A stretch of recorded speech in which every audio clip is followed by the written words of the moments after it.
Hey, I'm Nate Flax. I'm Noah Longworth McGuire. And this is Talking Lion. Talking Lion is a podcast focused on artist-to-artist conversation. We're primarily artists, a duo called Sleeping Lion, but we've been lucky enough to write, produce, and hang out with so many incredible rising artists since we started our project. Whether it's at sessions or parties or over cups of coffee, we've talked with our creative friends about everything. Music, life, love, and all the subtle complexities that come with being in the middle of a journey. Talking Lion is about hitting record on these conversations and sharing them with you. There's no real structure, nothing really prepared, just friends talking about life and what it's been like and where it's going. We recorded this episode with our friend Yoste, who was visiting from Australia and stayed with us while he was in LA. I first got in touch with Yoste after hearing his song Moon at a particularly low point in my life. The song really hit me, so I reached out to him, which sparked an internet friendship that's lasted over 2 years. Some context for this interview. Yoste recently put out his EP, Try to Be Okay, and came to the US to support Shalu on tour. An excellent conversationalist who's always ready for a deep dive in philosophy. It was awesome having Yoste stay with us at the house while he was in town. His music has a distinctive minimal and atmospheric quality, with lyrics that touch on something genuine and melancholic. So, without further ado, I'm Yoste, and you're listening to Talking Lion.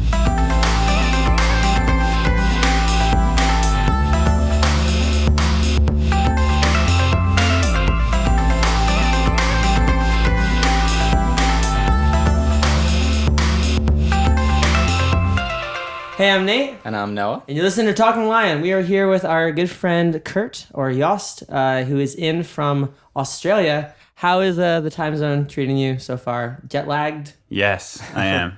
As you well know, since we're living together. Yeah, you've been staying on the couch downstairs, but you're here on a series of tours and whatnot. Is this your first time in the U.S. or? Second time in the US, but I can't really remember the first all that well. It was just a family holiday when I was younger. Where'd you go? Vermont. Oh, wow. And New York. Actually, it was great. I used to go up to Vermont as a kid. It's like, was it like snowy when you were in Vermont? It was. Went tobogganing. It felt very iconic. Going to be exciting to return to those territories on this tour. For sure. Are you going to? Yeah, going to Burlington. Oh, nice. And Brooklyn. So nice. Very keen. So you'll get the winter experience. Mm-hmm. And what is winter like in Australia? Is it? There borderline is no winter where I come from. I haven't worn so much as a hoodie in like 2 years.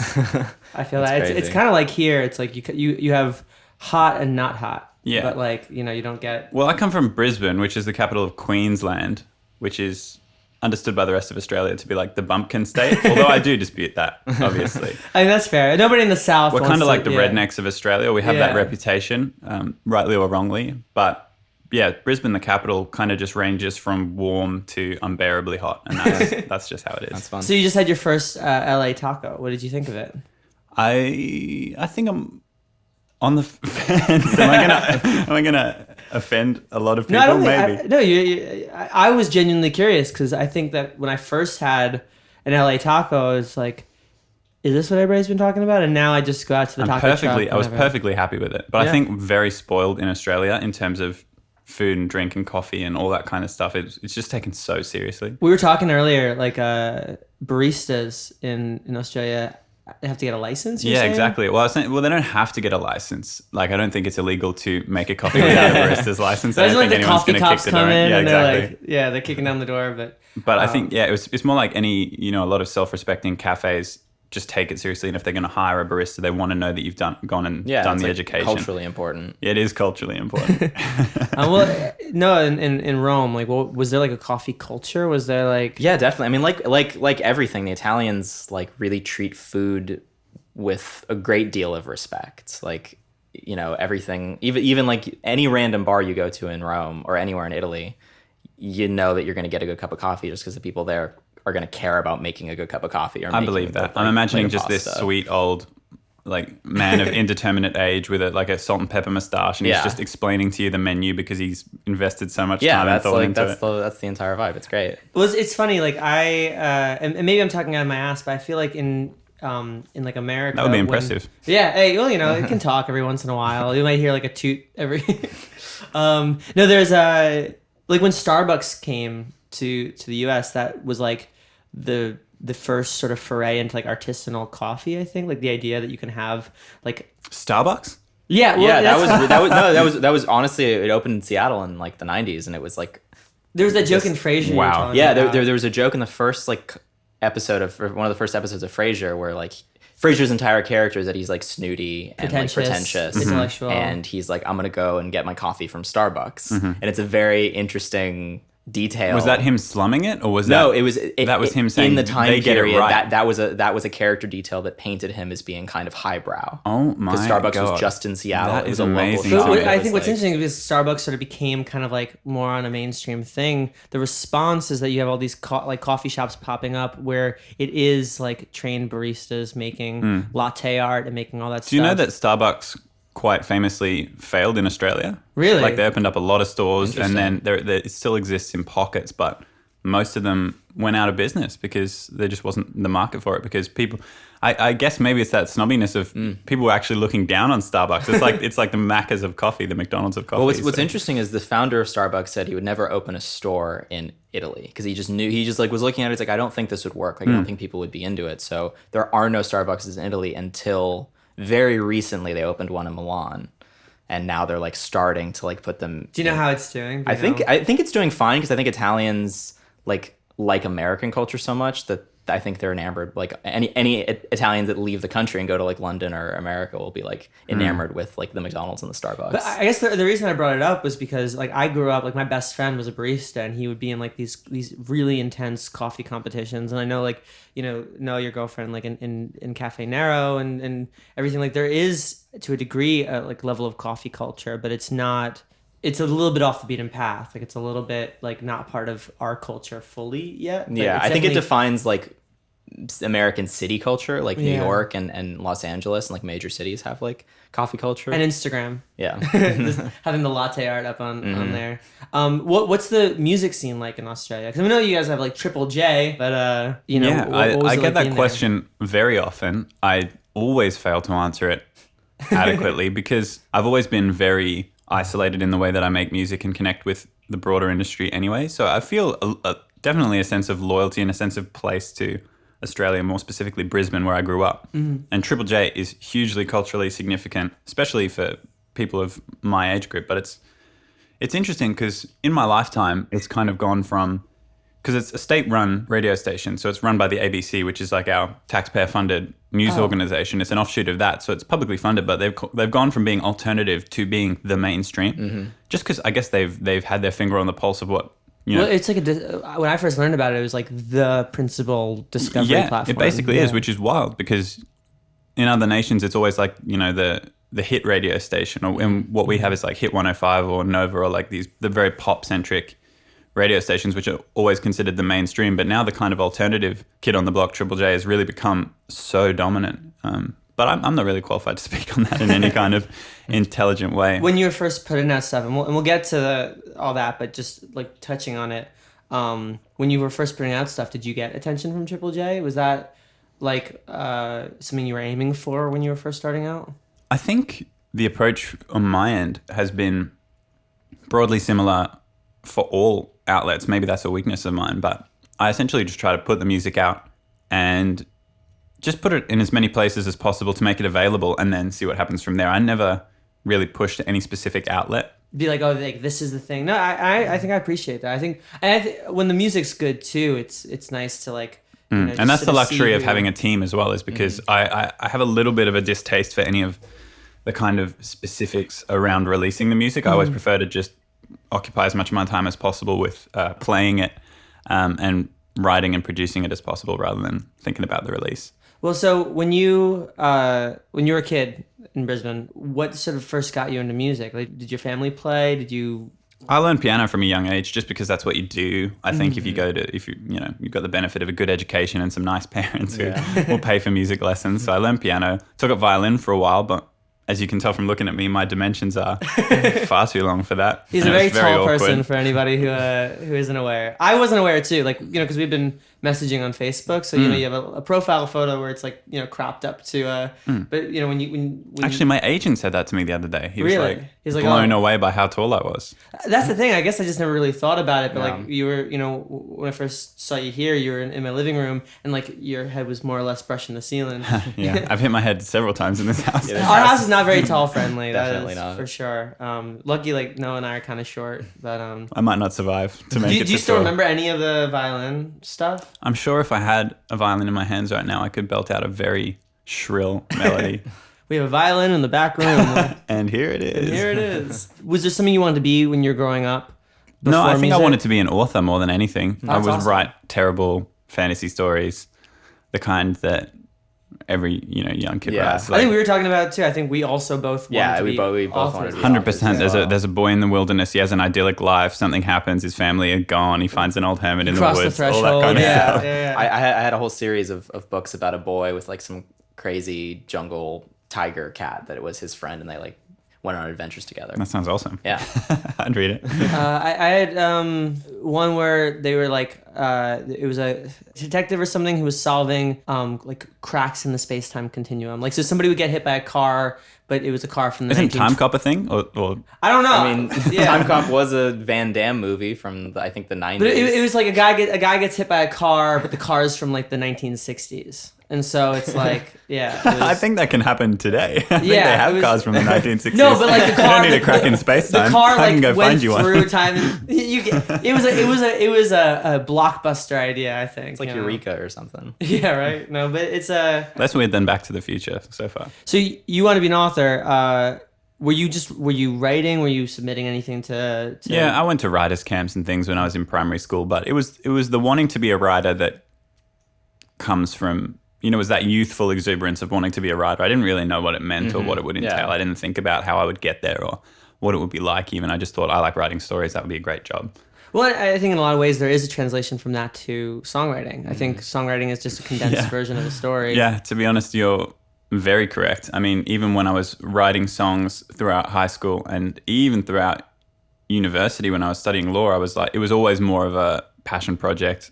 And I thought it would be something vaguely in the back of my head that would be awesome to do for a career, but never really, again, took steps as to how to get there. Or Well, so when did you start writing music?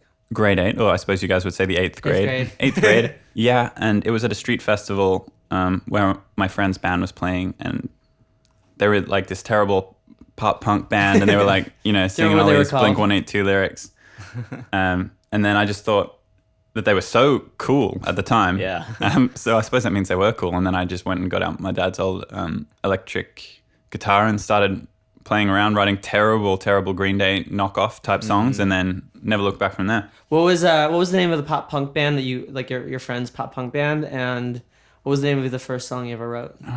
God, that's a good question. I don't think I can remember what they were called. I remember other bands that he had later in high school. One of them was called Grape Soda. That's Nice. great.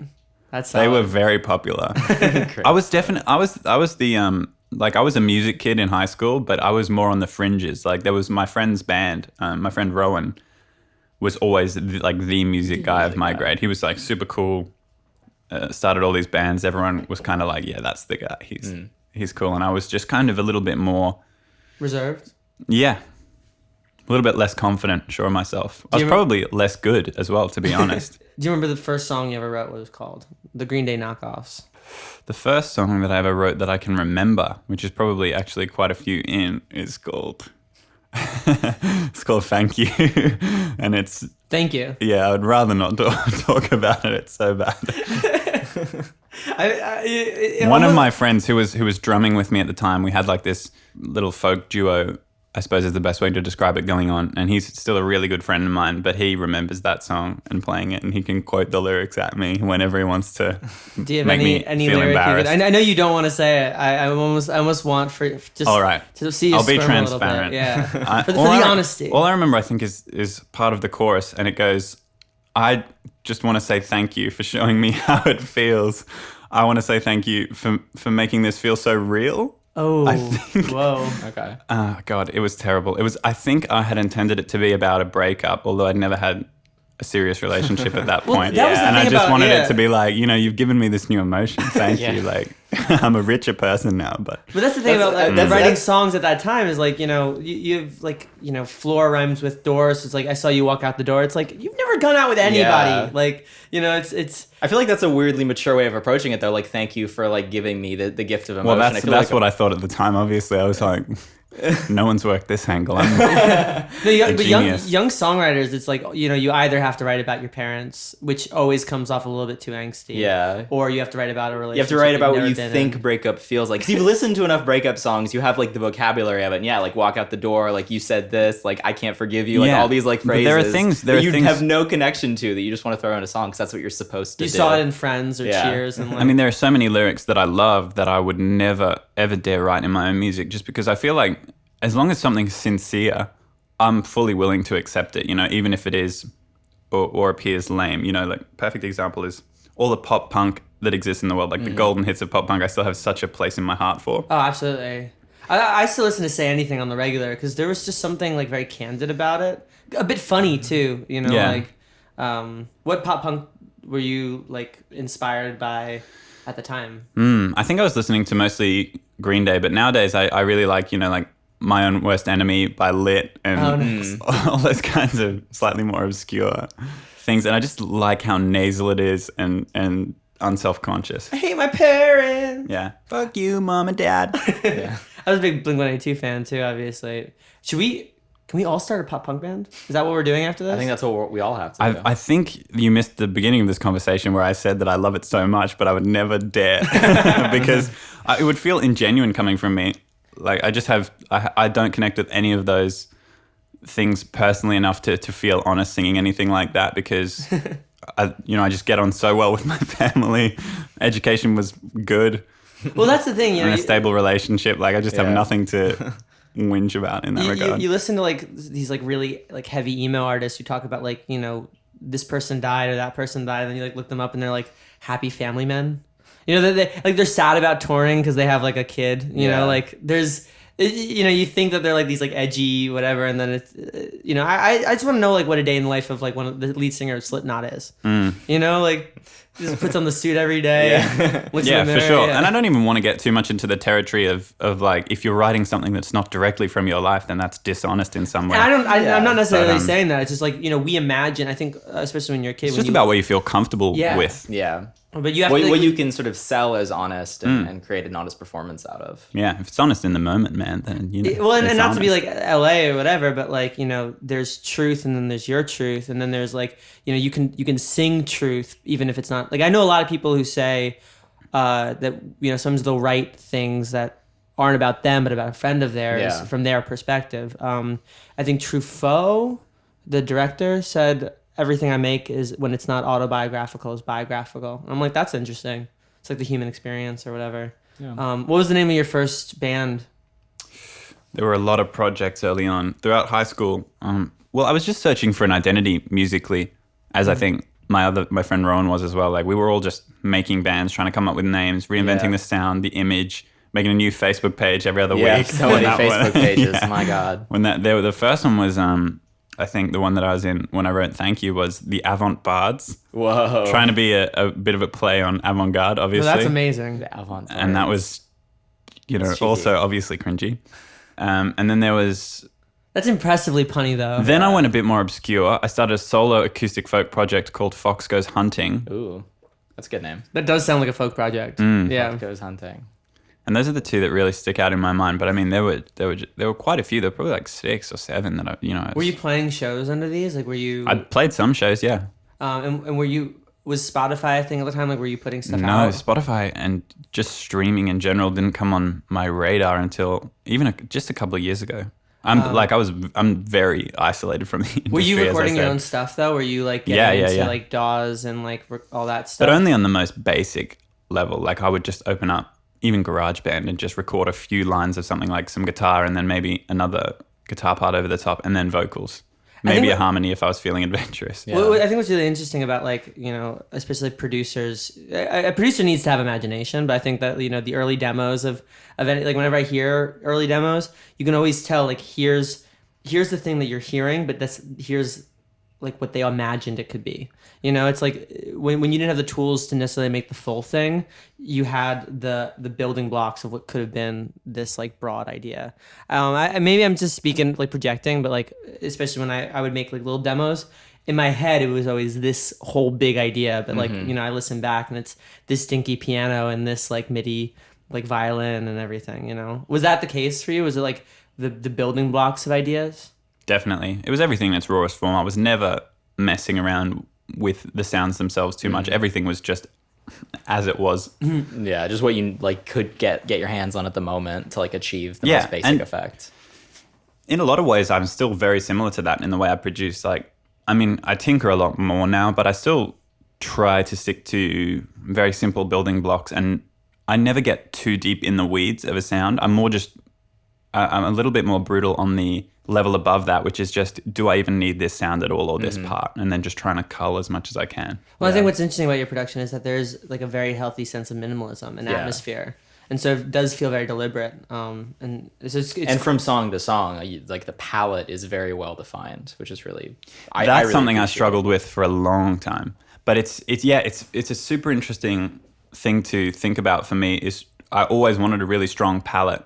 But then once I felt like I kind of had it, I also wanted to broaden it out a little bit and because I'd love to be able to have the more ambient, relaxed, chill songs, and then also stretch that to a pop world, but still have everything sound like a Yoste song. Well, and we've talked about this before. I think one of the things that inspired a lot of producers about the 1975 is that you could have songs that from a genre perspective occupy very different places. Absolutely. Because the sound design and the palette is like cohesive. I think George... The producer drummer of the 1975, his production is so beautiful. Distinct. Yeah. And actually, when I first started listening to the 1975 a couple of years ago, it was their early EPs, which I think they did over a few weeks after they'd been writing songs for some time, or maybe even after they'd recorded a lot of their first album. They were doing their but it was their EPs that really caught my imagination. You know, like I heard their hits, I heard Girls and Settle Down, and I thought they were awesome for what they were as well. But it was the early EPs that had that real quirky kind of production that I hadn't heard much elsewhere. That's where you really hear George like I was reading an interview with him where he talked about that EP and like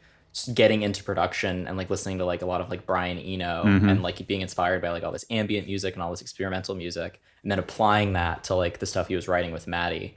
And then they linked up with some like larger older producer, and he said he was really the person who explained like helped him get the sonics, like helped him hear the things that his brain was trying to get at that he wasn't able to execute at the time. I think what's interesting about like the second record is that you could have a song like Change of Heart next to If I Believe You, next to The Sound. And even though that like from a vibe and a feeling perspective, they're all so very different. From a sonics perspective. At the risk of this becoming a 1975 appreciation / deconstruction podcast, I really think that their third record is brilliant. Like to me, I really enjoyed their second record, but I think it was mostly their first that really caught my attention, like the deluxe edition that had all their EPs. And then their third, I was just really happy to hear how strange a lot of these, well, they were just taking risks. Like it still sounds very much like the 1975, but they were really pushing the boundary of like, and honestly, like their first single, much in the same way that Love Me on the first record was like, weird, well, this is such a Talking Heads kind of homage, and which they're still running with, obviously, which is awesome. But give yourself a try as the first single. And that grating lead guitar, I instantly loved it. Rock guitar, it's like almost like Aha, though. It's like almost like Take on Me. Yeah, and I know a lot of people who were kind of a bit put off by that song, at least a little bit, or it's not their favorite on the record, but I think it might be one of my favorites. It's something about it is just... I was always on the fence about it, and then I heard a piano cover that somebody did. I forgot who did the cover, but just really hearing the lyrics and hearing like how it was all playing together from the arrangement, like it definitely really hit me. But I think, and we were talking about Bill Wirtz earlier, but I think what's very cool about the 1975's new records is that there's a lot of risks that were being taken on the production side as far as like sound design goes, but there are also a lot of risks being taken thematically, I think, as just far as just saying something sincere that could come off as cheesy. Like the Be My Mistake, it plays a lot like a very old style love song without trying to do all these things to make it edgy or make it this. It's sincerity. It's like it's not postmodern. It's not ironic. This is the thing. Well, another one of my favorite songs on the record is Sincerity is Scary. For sure. Yeah. And I really like the subject matter because it's something I think also a lot about is irony and its relationship to sincerity and how sincerity is undervalued in today's society. But now it's kind of, those kind of ruminations have led me to be more comfortable with sincerity generally. Like that's why I think as long as someone's sincere about something, it's... Well, and there's that David Foster Wallace essay, E Unibus Plurum, which is more or less about how we first had irony as a means of like undermining classicism and like old style mainstream, like this is the traditional, this is how we have to do it. So irony subverted it, but then the mainstream co-opted irony to be, because it sells, because we all get to be sort of in on a joke. See any recent Marvel movie. They're all self-aware and quippy, and that's like the self-awareness and the sarcasm is part of what mainstream culture is now. So you take it to the next level, which is what's irony of irony is just being sincere again. And so I think having been through the ringer of like irony and sarcasm. It's like being aware of the audience and choosing to ignore it. So I think that's been kind of what we were talking about again with Bill Wirtz, but also what I think is cool about the new 1975 record is that the sincerity is like a self-aware sincerity. It's like, oh, here's an audience, but I'm gonna sincerity. It's an examined sincerity. So when did the Yoste project start? I think the Yoste project is about 3 years old at this point. Although the first year was very quiet. I might maybe put out 1 or 2 songs. Actually quite similar in the second year. Like I was just taking it very slow, just putting out a song when I felt happy with it or was Shihiro the first song? And so... Well, and I'd been messing around with my production skills before that because I'm only quite new to production as well. Like I'd been in various bands and they hadn't really worked out I think for the struggles that a lot of bands face, which is just that once you start adding on members, everyone gets, they have their own lives going on. It's hard to practice. Sure. It's hard to agree on the kind of music you want to make. Yeah. I think it was laziness on my part for a lot of years as to why I wanted to stay in a band because I thought, production's too hard. I don't want to take that up. I'd rather just kind of have the song ideas and pass it along. And that was, just kind of foolish, I think. And then when I started doing it myself, after I'd made a few really rough tracks in preparation, and I just kind of arrived at a sound that I felt was awesome, and then I started releasing tracks. And so Shira was the first thing you put out. The name obviously comes from Spirited Away.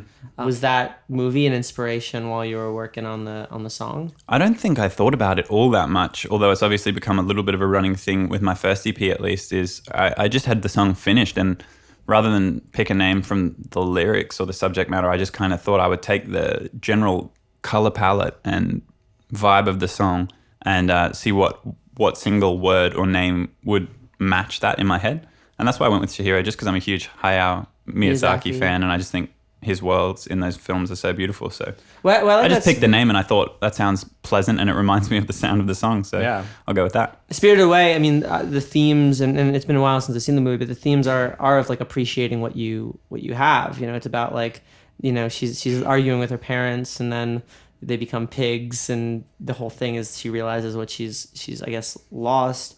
Is that something, those sort of trades or those sort of realizations, is that something that you sort of thought about in that creation? More than I realized, I think. Later on, I was perusing the YouTube comments of a few of my songs, and I remember this quite clearly, is someone had written a comment about how, it was written in a funny way. It was like, damn, this dude talk about how he can't run in all of his songs or something like that. That's the voice that's the voice I remember it in. Obviously, I noticed that in 2 or 3 of my songs, there were lyrics about not being able to run fast enough or just some discomfort associated with running, which was interesting for me because I had broken knees for several years that I had never noticed. And like, obviously my knees were uncomfortable. I walked slightly strangely. My parents always noticed. We went to, tried to get it sorted out for a couple of years, but could never really identify the problem. Turns out they were broken quite badly. And it was just interesting to me how that came out in the music without me realizing it. Did it hurt you like to walk? It did. I literally couldn't run for many, many years. Wow. So it made itself present in your songs. And sometimes when I think about Spirited Away, almost every scene she's running, like not necessarily every scene, but I imagine like those big scenes where she's like running through the ghost town and everything like that, or running from the giant blob monster thing. I gotta rewatch that movie now. I'm like, I loved Hal as a kid. I mean, the fact that you have a song called Hal that just came out, but also like Calcifer. It's one of my favorites also. I really appreciate. Because Howl's a complicated movie. I don't even, if you were to, and it's been a while since I've seen it. That's what I love about the films as well. Some of the most magical films are the ones where you're dropped in, the world feels alive, but you only get the barest glimpse of it. Nothing, very little is explained to you. That's what makes it so magical. In Spirited Away or in Howl's Moving Castle, you're just glimpsing the world and you're following this story, and then the rest of events are just happening around it. They're vaguely aware that there are events happening and there's a setting and there's culture, but you don't know. Well, any I of the love specifics. Yeah. like You're not the- beaten to death with the exposition of it. It's too. Yeah. all about my disdain for specifics, I think, and maybe this goes back to my study of law and why I didn't enjoy it. Is because let's iron out every single point and every possible interpretation and pick one. And for me, that's just really repulsive. Well, I think what's interesting too is that the inciting incident of those movies always feel very natural too. It's like, you know, like Sophie was just walking around, and then next thing you know, like Hal's up beside her because there's like that. I forget specifically why. I think somebody was threatening her, and next thing you know, they're flying. Like next thing you know, they're not even flying; they're walking on air. You know, and that leads to the whole thing. But it's like, here's a normal life that suddenly gets derailed, and that in a lot of ways feels more natural than, like, you know, a lot of other movies where, I don't know, it's almost like artificially slow building towards an inciting incident. But so you did get into, like, you are a lawyer. You're a lawyer. Technically a lawyer, yes, yeah. for my sins. How did you first get into that? I mean, I assume you went to school for it and all that. And Yeah, I think it was. I mean, there's a stunning amount of people in creative fields. That I feel like that who are lawyers or who at least studied law and who, you know, eventually found it not to their liking or particular skill set and then decided to go elsewhere. And I think it's just a consequence of apathy a little bit and just general youthful uncertainty. You know, when you have certain aptitudes in school, like you're good at English and, you know, you might do quite well in certain subjects in school, then law seems the natural next step. And it did to me, and everyone said that was a good path. And, you know, I just never questioned it. What kind of law were you doing? Very silly. Well, when you do a law degree, you just study every branch of law. Well, that's not quite true, but there are certain subjects that are just mandatory. And then there are more obscure ones like immigration law, which you might choose to specialize in. Had you considered going to music school? Had you considered, or was that something that was like not I even... enjoyed music so much in high school that I definitely did consider studying music as a tertiary education option, basically. But the options were the conservatory, which is excellent, but that's where people go to specialize in classical music or composition. It's taken Right. very seriously, and I kind of just knew that That wasn't your world. well, it would be great in a sense, but it also wouldn't have the freedom necessarily that I wanted. Well, I my guess like a true classic thought process was conservatory, I was yeah. like, I'm going to do music either way. I'm not going to do law either way. So I thought I might as well keep my options open, do law and do music on the side. And that's what I did. And to be fair, it has worked out. So maybe I sure. shouldn't complain about it as much as I do. Well, yeah, because it's funny though. Like a lot of the conversations that when we were first talking that we had were about like the sort of conflict that you had about being in both worlds. I It's like, was a criminal lawyer then when we were speaking. yeah. You were. Well, that's That was the thing, you interesting were- at the very least. Like of all the areas of law, So what was the thing that made you get out of law? What was the thing that finally was like, I want to give music my all? it just happened naturally, and it feels like it kind of feels now like everything happened really fast. But I remember at the time feeling very impatient, putting out music, and things were starting to go really well. But it was just so separate from my day-to-day life that it kind of felt strange to me. There was some cognitive dissonance there. So when I finally decided to leave, it was just because there was enough music going on for it to justify taking up more and more of my time. Yeah. So you start the Yoste project. How'd you come up with the name, by the way? Thought of it in the shower. Nice. That's Nothing more simple than that. I how think it I was should be. vaguely thinking in my head that I wanted it to sound Scandinavian. Like I was thinking of like Jonsi from Sigur Rós. Oh yeah. Yeah. And, you know, so I think that's worked to a certain extent. Was Except it, for, it just randomly came to your head? well, yeah, I think I was just playing around with various pseudonyms. I knew I wanted it to be, I think, one syllable and just, you know, quite recognizable. For everybody listening, it is one syllable. I've heard Yoste so many times that. Like, Yeah, although I'll never berate anyone for saying it how, you know, because I did just kind of make it up in my head. So if someone wants to be, you know, I've heard Yoste, Yoste, Yoste. How about I'm really Yeezy? fine with whatever. Yeezy? Can I call you Yeezy? I think that's taken. I feel like that might be taken. I think that's how it's pronounced. So you put out Shihiro and that is that currently your biggest, like the most streamed track of yours? Shihiro? Most streamed, yeah. I don't know if it gets the most streams per day anymore. It might do. How? But it's certainly been around the longest. How shortly after you put it out did it start getting the attention? It was a slow build. Interesting. I think most of my songs have been. You know, I just started putting them out, and I didn't really have any kind of direction or purpose Did you have a around team the at that release. point, No, too? no No. team. I just it was very much the put it out, see what happens, and then over time it started to get into the laps of the right people. I wish I had more specific advice than that, but I think, really the only thing to do is make stuff that you're keen on and then just keep putting it out. I mean, I think obviously you guys are way more skilled at actually strategizing. But I would say and almost things to a like that. detriment. Like I think that we, and we were talking to our manager about it yesterday. Like I feel our sonic identity is not necessarily as strong as somebody like you, because I don't know about that. Like, I we feel like were- your recent tracks have got a real sense of unity about them. Well, and that's the thing. The recent stuff we've been really trying to be like, Like this the past is who 3 we or 4 are. I've heard, it's like, Yeah, I think we're circling around something, but I think we. But when we were first starting, we were like, okay, well, what does the playlist want? What does this want? But it's also like You Made Me was my first stab at electronic music in general, and our first stab at So we were collaborating. just there taking was- references so there from was everywhere, no like- there was no period beforehand where we got to like work on sound. I got to work on being a producer. Like the journey of me as a producer is very much publicly the journey of Sleeping Lion in our releases.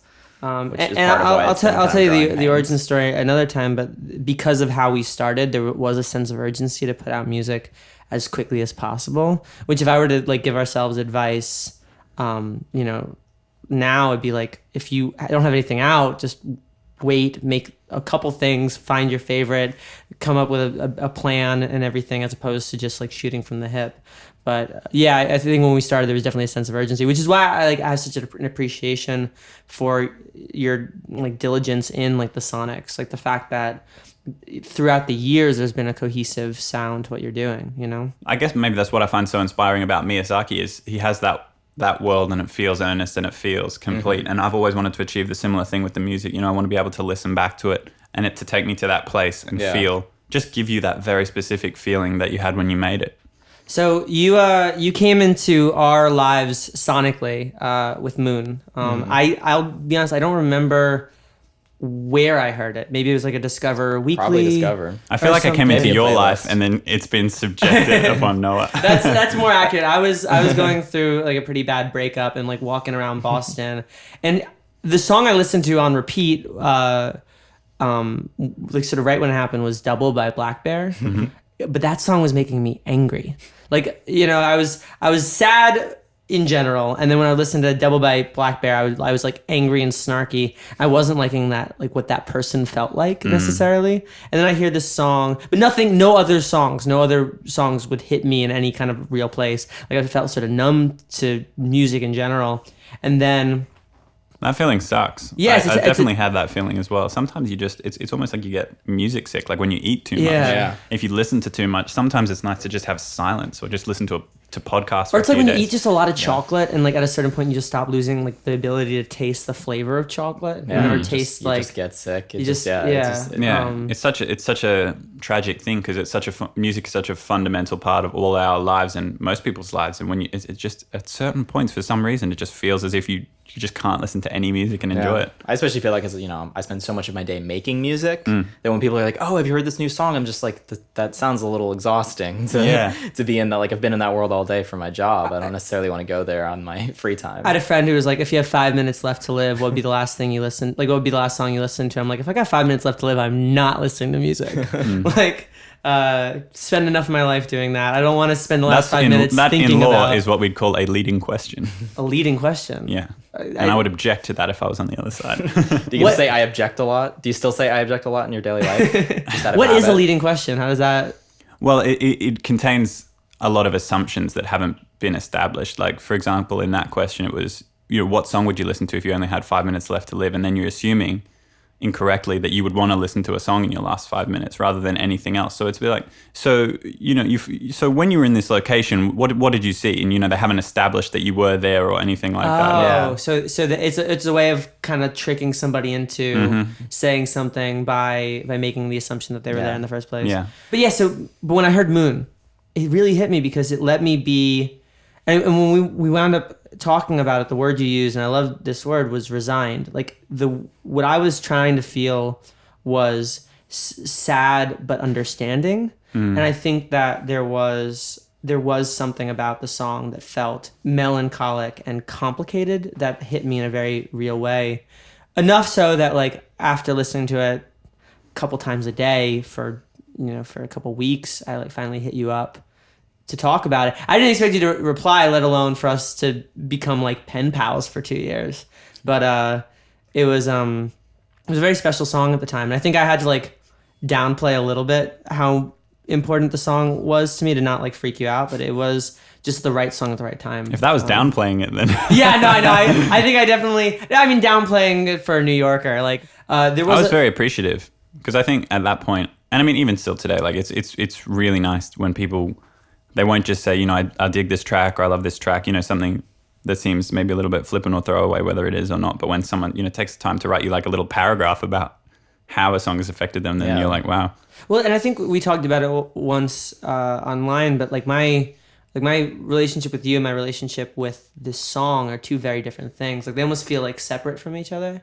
That it's like That's this, totally fair. Yeah, this song has like a life of its own for me because of the time and place. Whereas like, you know, we've had enough conversations that, you know, how we interact is sort of outside of it. But yeah, it's really foolish to assume that music or anything exists in isolation. Or as some sort of like experience is some sort of thing like attached to a person. Like if anything, you put out a song and it's separate from you. Yeah, now. it becomes separate from you. But there's a lyric you wrote down for our wall that I told you was one of my favorite lyrics from the song. Can you say it? Yeah, I may have been swayed by that. You know, I might have tried to move the needle in Because you told me to pick a lyric, and there is one that I pick very often, which is from Ark. Yeah. In the warmth of your glow, I'm all right. Which I wrote about my girlfriend. Broadly. That's so sweet. Just because it's one of my more optimistic lyrics and people seem to connect to it. But the one that I chose today was from the beginning of the chorus of Moon, and I shall recite it now for you. And it's, I'm clawing like a wolf cub hanging from your cuff. The water's at your knees, love. You're talking like a stranger. Clawing like a wolf cub hanging from your cuff. The water's at your knees, I'm talking like a stranger.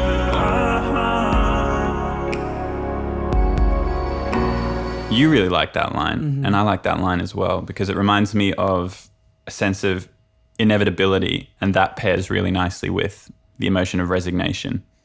Because I think there's two ways you can kind of react to the inevitable, and one is to rage against it, which is also an interesting dynamic. But what I was going for at the time is that kind of melancholy acceptance of it. And we were talking about it last night, but I think the reason it resonated with me at the time was because it's almost this image of like, you know, shit really hitting the fan, like all this stuff sort of like very slowly building and coming towards you, and the person that you trust the most, or the person you want to talk to the most about it, is now a stranger to you. I remember that feeling being so specific to like what I was feeling at the time, to a degree where maybe I was even projecting, but like that's... Oh, definitely. But the music is designed to be projected upon. sure, I think yeah. that most music is, because what's interesting is when I conceived of the lyrics, as I have in a couple of my songs, it's more a dialogue with myself. Like when I say you're talking like a stranger, I'm actually talking about some of the thoughts that I'm having that I don't recognize where they've come from. Well, and that's the thing. Like, you know, you've been with your girlfriend for a while, and so when we were talking about it, when we first had the conversation about Moon, like almost a year and a half ago, you were saying that it was a lot about how your relationship to yourself, and which I thought was such an interesting dynamic as well. I think a lot of your lyricism is poetic and broad, but also very specific at like very pointed moments, which is very cool. Because you just put out a new record, what inspired some of the themes around the new album?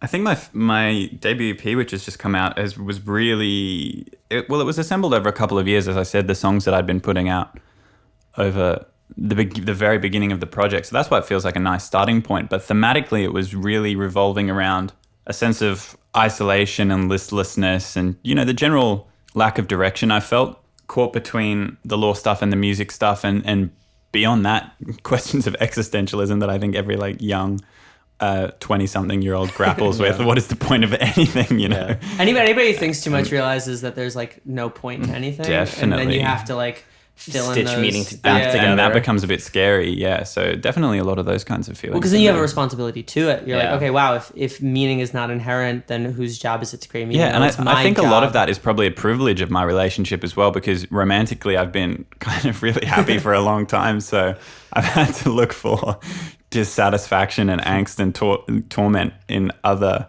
subject More matters. fundamental Yeah, ways. yeah, exactly. Though, I mean, maybe that speaks to the human condition, is Yeah. that like if you don't, you know, you'll always find Gotta beautiful have or problems. something. Something to claw Yeah. at. You make, you even sometimes you make problems. I mean, there's that great Julia Michaels line from Happy. It's like sometimes I think I kill relationships for art. Yeah, and I mean, in a sense, it's a really kind of bougie problem to have. Yeah. Do you guys have for that sure. term? Yeah. Bougie, we're good. For bourgeois, yeah.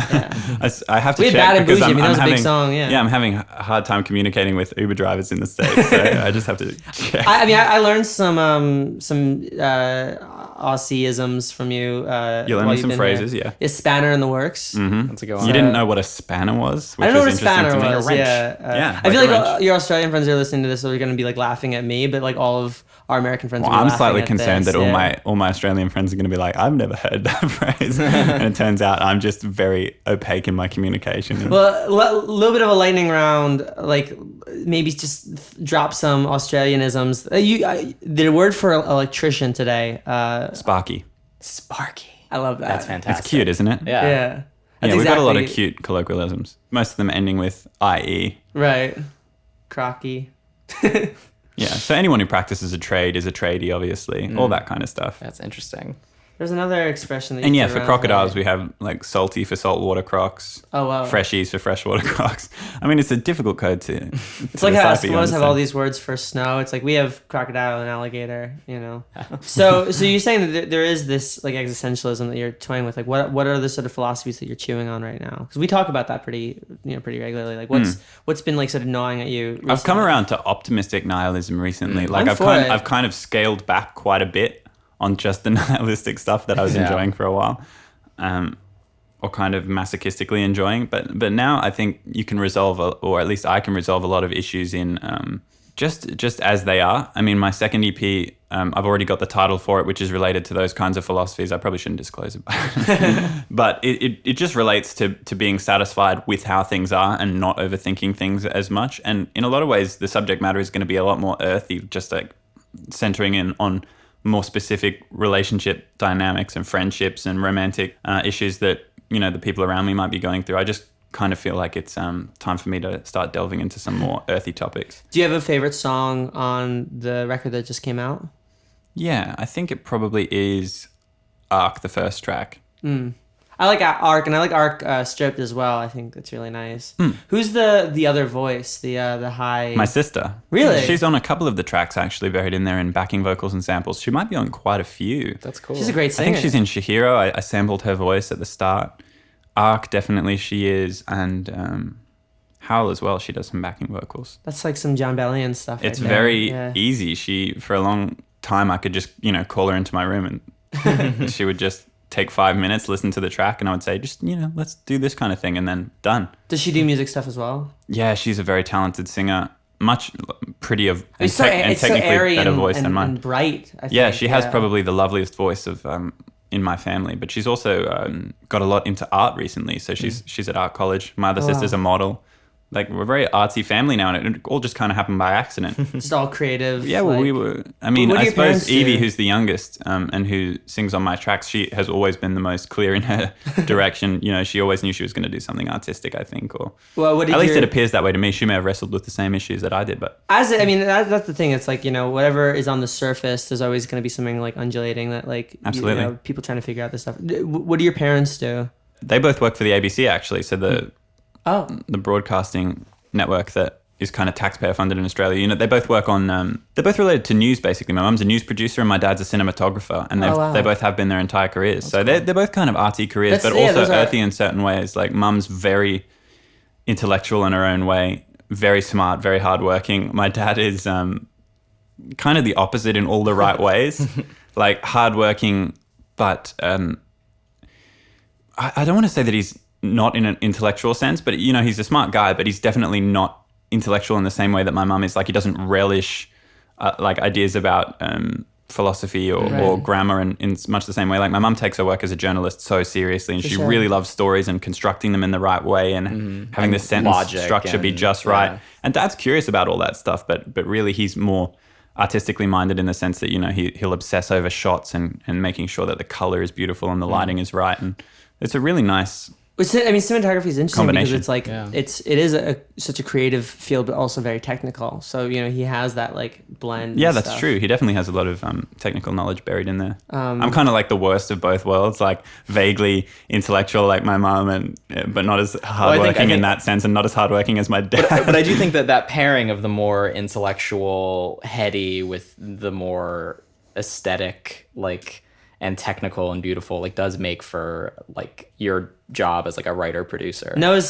sort of grinning because at least I'm reminded of his parents. Like, I feel like your dad and your mom are sort of operating those. Yeah, my dad is. I mean, it's a different kind of parallel, but my dad is very pragmatic and thinking and he's very sweet, but he's very unemotional and very technical. And very thorough with everything he does. My mom is a lot more emotional and a lot more immediate. Yeah, it's interesting. And dealing with. I always think of my parents as quite emotional and compassionate as well. But it's funny because we're definitely not one of those families that are always like, "I love you, I love you, I love you" whenever you enter or leave the house, that kind of thing. Like, it's actually quite rarely said, but it feels understood anyway. So I never felt unloved or unsupported, obviously. I definitely but relate to it's that. just funny because I noticed, like, when I was at the airport coming on this, very long tour, obviously my dad was there and I could tell that he was a little bit, sad and like have a good time. And he just like slapped me on the shoulder, and that was one of those moments where I'm like, oh, that's so cute. It's a kind of a thing where it's like, it's hard to. It's a small thing, but It's it's like, like, Well, my parents are both very, very emotional, but not very intellectual. My grandfather's very intellectual. I come from like the older people in my generation, in my family, are a lot more intellectual, but my parents are both emotional. My mom, an improv like drama teacher. My dad, like a business coach and motivational speaker. So there was a lot of talking in the house, which explains You. Yeah. but to say is that the sort of appreciation of intellectualism did not come from them. I don't think that, like, in fact, if I would talk about like something that fascinated me to like my mom or my dad, I think it exhausted both of them quite a lot. I think my mom would sort of say, I can relate to that. My parents insane. Yeah, that's the thing. I think my mom would be like, "Oh, I'm glad you're happy about it," like not necessarily engage with it. And my dad would be like, he would literally say, "I've run out of bandwidth." Yeah. My mom will come home from a long day of work sometimes, and I'll be over in the kitchen, and she'll walk in the door and be like, "Hey, sweetie, how you going?" And I'll be like, "Let's talk about free will." She's like, "I just can't at the moment." But my mom just visited, and I was just sort of like, it's been so complicated because irony was like co-opted by the mainstream, and then there's this postmodernism, which is like an idea of like sincerity, but like being aware of everything. And my mom just looks at me, she's like, "It must be so exhausting being you." I'm like, she said it in this like not even like in a mean way, just like in a very sincerely like. I don't know if vexed is the right word, but like a very sincerely. Vexed is a great word. I love that word. Even if it's not the right word, I just want to use it because it's just like, it's just a specific feeling. But she said it not to be mean. She said it more like woof, like whoa, like that's a lot, Which I guess when everything that you think about has like layers, Okay, so I haven't read these in advance, other than I read them in 2009. These are from like the Facebook questionnaires that would circulate when you were in So this is from a school. 2009 Facebook questionnaire. yes. Yeah. So if there's any Wow. questions about AIM, you'll understand. Okay. We'll just go through until we're bored. What color is your favorite hoodie? Oh, I mean, as I said at the top of the show, I really don't wear hoodies very often. My favorite color is probably pastel blue. How are you feeling right now? I feel pensive. Do you say AIM or AIM? I think I would just say I am. I think like instant messenger. But it was also like MSN, I think, was the main thing when I was young. Do you floss? I do floss. What comes to mind when I say cabbage? A cabbage comes to mind. Does that mean I'm boring or literal No, minded? I think that's the right answer, honestly. I mean, health. I'm obsessed with health and living for a long time. So Do you bite your ice cream or just lick it? I'm a licker. Do you like your hair? Do you like your hair? I do like my hair. My answer to this next question, by the way, was Kill Switch Engaged. But what are you listening to right now? In the present moment, nothing. But I mean, the last song on my Spotify might have been by Benjamin Francis Leftwich. I was just listening to some of his new stuff. oh, would you go skydiving? I don't think so. Wow, sorry. I'm just going through these questions. A lot of them are very dated. Like, do you rent movies often? or would you get lunch with George W. Bush? So I'm gonna skip over those. I would get lunch with George W. Bush now. Absolutely. That'd be a fascinating conversation. Like, how's your painting going? And like, it's going great. Do you use chapstick? No, I use. My girlfriend has absolutely convinced me of the terribleness of things like chapstick. So I use products that have industrial medical grade lanolin in them. Apparently, wow. that's what you got to look for all your lip care needs. Okay. So I've been fully converted on that front. No, chapstick is for plebs. I'm sorry. Can you use chopsticks? Chopsticks. Yes, I can. From chapsticks to chopsticks. I like it. And then there was like, what was the last CD you bought? I think I'm gonna just move on from that one. You know what the first CD I ever bought was? The first and only physical CD I ever owned. Which one? Was Nickelback. Ooh, which record? The one that had photograph on it with when the I was car- when I was in the 5th grade. Wow. My first one was Metamorphosis by Hilary Duff. Wow, that I think had that's come the clean same on as my it. girlfriend actually. Shout out to your girlfriend for having great taste. Great Yeah. taste. What's your favorite book? That's a tough one. It would probably be some fantastical fantasy book or some tragic self-help book.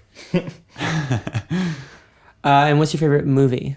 Probably, since we're talking about Hayao Miyazaki so much, probably one of his. Maybe Spirited Away, maybe Howl's Moving Castle, but they're also kind of fascinating in their own way.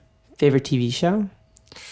I mean, I probably would have said Game of Thrones recently, but I mean, we were all hurt by the last couple of seasons as it, breezed past the books. But As it goes. yeah, Do you have any tattoos? no, I don't.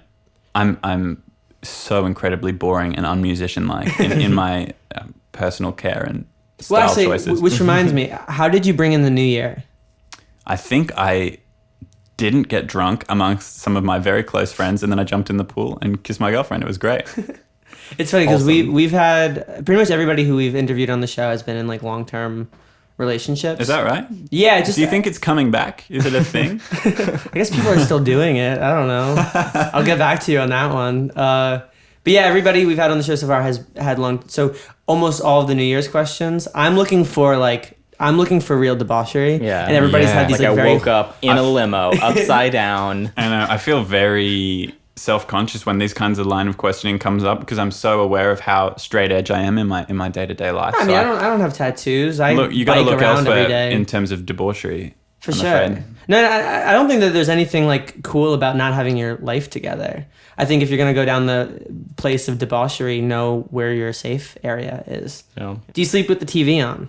No, but sometimes I do fall asleep listening to audiobooks or podcasts. Do you like your life right now? I do like my life right now. That's a sweet question. Yeah. That is a sweet question. Good job, 2009 Zuckerberg. Probably wasn't him, to be fair. Yeah, it's probably some Tumblr person. Some Tumblr person. Can you handle the truth? Yeah, these are weird. That's a deep question, actually. Can you handle If it? you think about I mean, it. as a lawyer, what's your relationship to Well, truth? if I were Jordan Peterson, I'd be like, well, it depends what you mean by truth. Let's talk about that for a second. For those listening, who's Jordan Peterson? Oh, are you not familiar? He's like this very controversial of the moment psychologist from Toronto who I think made his debut by, oh God, I've got us down a real rabbit hole here, but he's essentially a clinical psychologist, and some people find him very controversial and offensive, but among his less controversial things he just kind of advocates personal responsibility and looking after yourself before you start to criticize the world and these kind of big systems. Do you like blue cheese? No, I'm not much of a cheese person either. Would you be a pirate? Most important question. No, I don't think so. Am I the first no to that? No, you you're are the fourth no to that. Yeah, being a pirate would be awful. No, why does everybody say that? You have to I wanna worry be a about pilot scurvy. so bad. Are you thinking of Jack Sparrow type piracy? I don't know. I'm thinking of like having my own boat and sailing on the water I think and he likes not the getting idea of scurvy. being a I mean, pirate. if I was in Pirates of the Caribbean as it is in the movie where they cut away from all the awful parts of being at sea for months on end. I think that's the thing that would do it in for me. That's why I wouldn't want to be a pirate. Yeah, No, I mean, the beautiful islands, sure. I would just love to like be on the water and like find You little can islands. do that. And, Go be a sailor right now. and we play he also poker. wants to be an outlaw. And I have a Yeah. crew. You and could we avoid steal all the things. murder and scurvy and not knowing who horrible to parts. trust. Probably like every day you wake up, you might get killed by your best man. sword fights. I think this has led me to question your character.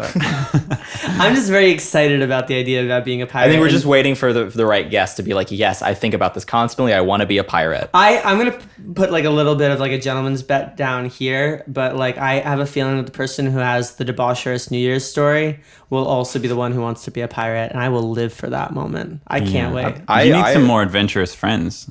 I don't know. I Some more kind of debaucherous like friends. having these stable friends because we get to talk about like the hard road to stability. Like I think What everyone's interested in. Yeah, I mean, we're all on it. You came for the debauchery, but you're not getting it. And so now Come let's for the talk debauchery. about, let's Come talk for about the Voltaire debauchery. for 30 minutes. But yeah, I think there's something about stability in music that feels almost like an oxymoron, but has been almost like everybody we've talked to so far. That's been like the I don't know, the glowing light. That Yeah, like, well, on a serious note, I feel like music is obviously such an enormous part of my life and I take it very, very seriously. But at the same time, I recognize that being a complete person is more than identifying with one thing, more than just your career, even if it's your artistic passion and it comes from a really deep place within you. I think kind of just for your own sake as a person, you have to recognize that you could learn to be happy without those things. And it's more about, there's so much to a complete life in terms of enjoying your physical body and your health and your relationships and Well, we were talking everything to that you do. we were talking to Sarah from Transviolet about it, but there's that great quote from Zen: The Art of Motorcycle Maintenance, where it's like the two steps to making perfect art. Step 1, be a perfect person. Step 2, make art. You know, it's like the idea that how you are taking care of yourself is so important, and so I don't know. You know, obviously debauchery has like fun stories, but by and large, like There's a place for debauchery. for sure. Absolutely. But I think that like having a certain sense of stability, or at least knowing where your friends are, at the very least. I don't want to be dogmatic about stability and health. But I think Because everybody- even too much obsession with health is obviously unhealthy in certain ways. Yeah. Yeah. Although I think what's interesting about all the people we've been interviewing who are stable, I think music is like doing music by yourself. I feel more and more pressure the more I'm described as stable. I mean, I feel it's stacking on. I and don't then think it's I don't like, think stable's necessarily. I'm more likely to Yeah. go off the edge. Yeah, no, but when we talk about stability, it just means like having a certain level of comfort. I mean, obviously, making music is an uncomfortable thing. You Yeah. have to want more than you have, and you have to be ambitious, and Well- those are all uncomfortable well, and I things. think But working in music means being comfortable with on things that aren't predictable. And I think Yeah, definitely. the way a lot of people deal with that is you Control what you can control. control, Yeah. and you make control the things in your life that you can. So I feel like music actually pushes people to be really self-sufficient and really analytical You're of their own probably life. right. That's a little bit of a pop psychological evaluation of me, but I think it's spot on. well, we were talking about rock climbing earlier. I think it's sort of similar. It's like knowing that you can take the next climb because you have this stability and support back here. Like if the foundation's not good, then you don't have that thing to move to the next part. That was a rock climbing metaphor. That's beautiful. Brought to you by the Lions. But yeah, it's I don't know. I think I don't want to like harp on like stability, but I think that it is interesting how the friends that we've talked to so far there's been this thread of really taking care of yourself, whatever that means to you. Like whether that's yoga and hiking and everything, or just like knowing who your friends are and knowing who you can trust and knowing what you have a certain level of like control over in your life, as opposed to, debauchery. Do you guys have the phrase spot on? Yeah. Yeah. Okay, great. Spot on. Yeah. Bang on. Bang on? We don't have bang on. That's a British thing. That's I a think. British thing. But you're in the US now. You're on a tour. Yeah, what are some phrases that I should be armed with? You ever heard throw the baby out with the bathwater? Yes, That's a good got one. that one. Apparently, I just learned to swing a dead cat. Oh, yeah, like you ever heard the, like not oh, enough for him to swing a dead cat. Yeah, something like that. Or like Well, you couldn't like swing a dead cat around here without yeah, hitting exactly. X A musician. thing. Yeah. I really like the pot calling the kettle black. Mm-hmm. Yeah. You know that one? But I'll like, you Although to be fair, I don't think I've ever understood that. I've it's, heard it about 1,000 times, but never really thought about it. I think it's not like calling somebody a hypocrite. It's more just poking at somebody's lack of self-awareness. So being a hypocrite is when somebody says, don't do this, and then they do it. Whereas like pots and kettles, I'll say like, oh, pots and kettles, or I'll say, said the pot to the kettle. It'll be like if I were to say you talk too much. You could then shoot back to me, said the pot to the kettle. But it's also like, Are both pots and kettles black? I mean, Or are they both vessels for tea? Like, what, I feel like what- this is a leading question. Yeah, I was about to say, like, I feel like it is leading the question a bit to just be like there's a lot of assumptions that go into that, making sense. But yeah, like as I said to you last night, I wasn't expecting to have so many communication issues in LA. Like I was in the Uber and we were driving past some beautiful hills and houses, and it looked like a park to me, and I was like, "What's this park on our left?" And he's like, "What's that? What? That park? You're trying to say park? Oh, you're from Australia? Spiders, right?" And I was like, yeah. When you told me about that interaction, I turned red because literally one of the first things I said to you was just like, so how are the spiders in Australia? Like that's for some reason the thing. Yeah. To be fair, there are some big spiders. I saw a rattlesnake while I was hiking once. That was scary. There's a snake in Zimbabwe. The black mamba is one of the more poisonous snakes in the world. They call it the 2-step snake. Because if you get bitten by it, you take 2 steps and then you die. Isn't the black mamba like the one from Kill Bill? Yes, I think so. Yeah, that's the. Did you ever see Kill Bill? No, I don't think so. One of the characters one of the characters gets bit by a black mamba. But I think the character who gets bit by the black mamba is also named Black Mamba. Ironic, isn't it? Yeah. We did have a lengthy discussion about irony the other day. True. Well, we were talking less about like irony and like the postmodern system like last night, and more talking about when people misuse the word irony to talk about like coincidence. Although I do feel like there are about 8 separate valid uses of irony, so it's easy to stumble into one without even realizing it. I stand by though that irony does not mean coincidental, and I get frustrated. I think we can all agree that the Alanis Morissette song. Oh yeah. No, mind you, I love Alanis Morissette, but that song drives me up a wall. Unless she meant the entire song to be ironic. Perhaps. I've heard that argument, but I feel like that's a very destructive song then, because that's operating on like a double layer of irony that just the 90s weren't ready for. I feel like that's very much a That's a meta thing that like the 90s was not ready. Yeah. it kind of reminds me of a trend that exists these days, kind of like with Rick and Morty fans, of which I consider myself a part, but it's very much that argument of, if you don't get it, it's just because you're not smart enough to understand it. The fact you did that in the American accent too just breaks my heart a little bit. Even if you do understand it, the reasons why you understand it are so complex that you won't even understand those reasons. Oh my god. Yeah, you're right. There is. I think fan bases now are always going to be a bit bizarre. I think that's just a problem inherent of any large group of people, or even not so large. There is so many. It's very difficult to categorize people. I mean, it's super useful, obviously, but then you can criticize any portion of any group. Well, when you're a fan, I mean, so much like of an identity of being a fan deals with like the hierarchy and like intensity of the fandom. It's like, are you a casual fan? Are you a serious fan? And then how do you make those distinctions?